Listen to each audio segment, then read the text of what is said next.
C'est Noël, il va falloir faire des cadeaux. On vous a sollicité pour le Téléthon récemment. Nous, on a encore besoin de vous pour une association régionale. Vous allez voir, Laurent Declimer et Émilie Miezac sont avec nous ce matin pour nous parler de Sacha et en particulier de la maladie de Sacha, qui est une maladie rare. Oui, comme je vous disais tout à l'heure, c'est une maladie qui concerne une centaine d'enfants.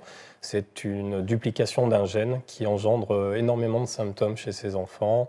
C'est un gros retard mental, une hypotonie sévère, des infections pulmonaires à répétition qui malheureusement qui les déciment les hivers et des crises d'épilepsie qui peuvent survenir très, très jeunes. C'est très très lourd. Vous m'expliquiez avant l'émission qu'on peut assimiler ça pour les gens qui s'imaginent pas. Quelqu'un qui aurait la trisomie 21, qui serait en plus handicapé moteur. Voilà, quelqu'un qui aurait, on pourrait dire pour que ça parle aux gens, quelqu'un qui aurait la trisomie 21, qui en plus aurait la mucoviscidose et qui serait incapable de marcher ni de s'exprimer. C'est très lourd au quotidien, Émilie ? Oui.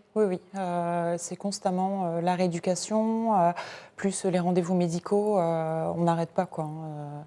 On est tout le temps sollicité et on part toujours dans les rendez-vous, quoi. Bon, alors ça aurait été difficile d'avoir Sacha avec nous ce matin, mais on va partir à sa rencontre à Sacha grâce à ce reportage signé Yves Azernal et Sébastien Gurac.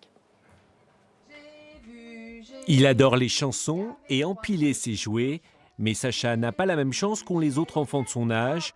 Le petit garçon est atteint d'une anomalie génétique rarissime, le MECP2, aux graves conséquences neurologiques. À 2 ans et demi, le petit bonhomme ne sait ni marcher ni parler et a d'énormes difficultés à communiquer.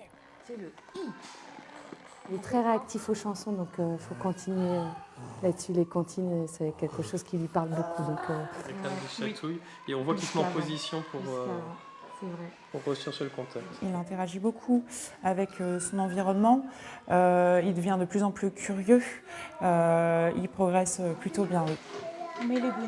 Le diagnostic sur la maladie de Sacha est tombé il y a 1 an. Son père s'est aussitôt lancé sur Internet pour en savoir plus sur sa pathologie. Et Laurent a découvert cette association outre-Atlantique qui essaie de financer les recherches sur le MECP2. Il a décidé de créer son propre réseau en France. Une centaine d'enfants souffriraient de cette maladie. Ce que ça a changé, c'est de ne plus se sentir seul, d'avoir des informations sur cette anomalie et comprendre un peu mieux l'évolution de notre enfant et ce qui nous attend. Laurent a créé cette vidéo d'information sur son site. Objectif principal, recueillir des fonds. Alors on a essayé de sensibiliser, promouvoir la recherche aux États-Unis, essayer de la financer et essayer également de monter un programme de recherche ici en France. Des scientifiques américains ont découvert que la maladie pouvait être réversible. Un espoir pour les parents de Sacha, car les patients atteints de cette maladie ne seraient que 20% à dépasser l'âge de 25 ans. 20% seulement qui dépassent l'âge de 25 ans, qui deviennent adultes. Justement, il y a eu un décès récemment. Oui, on a perdu un des enfants qui avait 13 ans, Romain, qui vient d'être inhumé hier. C'est important pour vous d'être dans cette association, de motiver la recherche. Il y a tellement de causes, tellement de recherches. Là, vous, votre espoir, c'est que c'est une maladie qui pourrait se guérir. C'est réversible, comme c'était dit dans le reportage. Alors oui, les scientifiques sont plutôt formels. C'est une maladie qui est potentiellement réversible. Ça fonctionne sur l'animal, sur les souris. Et maintenant, il faut essayer de transposer ça à l'être humain pour que ce soit administrable à des enfants. Et pour ça, il faut absolument toucher les gens. C'est important pour vous de faire passer le message, Émilie, aujourd'hui ? Oui. Pour vraiment sensibiliser les gens et leur dire que nos enfants, ces enfants qui ont cette maladie, partent assez vite, quoi, plutôt.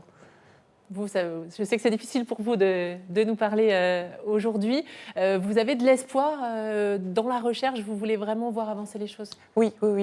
C'est pourquoi on a monté avec son papa et une autre maman l'association en début de cette année, justement pour pouvoir faire avancer la recherche médicale et aider nos enfants à atteindre cette pathologie-là pour un jour les voir marcher ou avoir un espoir.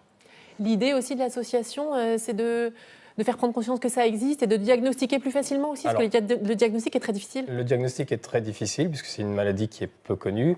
L'idée, effectivement, c'est de sensibiliser pour que chacun sache que cette maladie existe, qu'on accélère le dépistage. Nous, Sacha a été diagnostiqué, il avait 1 an et demi. Sa maman en est porteuse à Seine. C'est ça, c'est la maman qui transmet ce gène. Oui, oui.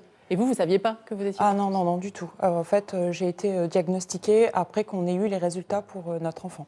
Vous avez une maman, des sœurs qui sont porteuses aussi également? Alors, ma maman, elle est porteuse également et mes sœurs sont en cours d'examen. Et comme vous n'avez pas eu de frère, forcément, Voilà, maman n'a pas passé on n'a pas pu le savoir. les gènes. Aujourd'hui, vous cherchez un parrain, quelqu'un qui aurait un peu la... Effectivement, on aimerait trouver le buzz. un parrain qui nous permettrait effectivement de communiquer, de porter la voix de nos enfants et de nous aider à faire cette promotion de l'association, à faire connaître cette anomalie. Est-ce que vous voyez d'autres causes qui arrivent à récolter de l'argent où vous voudriez mobiliser beaucoup plus? Mobiliser, on a vu dernièrement des buzz, comme vous dites, notamment pour les animaux, et on trouve dommage que la même chose ne soit pas faite pour des enfants. Bon, vous avez un grand espoir, vous adresser à notre public pour qu'il puisse vous soutenir. Comment on fait si on veut vous soutenir? Eh bien, par le biais de notre site internet www.lespetitsmecp2.org ou sur la page Facebook Les Petits Mecs P2. On a une visibilité sur la page Facebook également. Et tous les dons sont les bienvenus, j'imagine? Effectivement, tous les dons sont les bienvenus et serviront essentiellement à la recherche. Merci beaucoup d'être venu sur le plateau de Nord-Pas-de-Calais Matin. N'hésitez pas à nous donner des nouvelles de Sacha. Merci à vous. Merci. Merci d'être venu. Allez, on part tout de suite.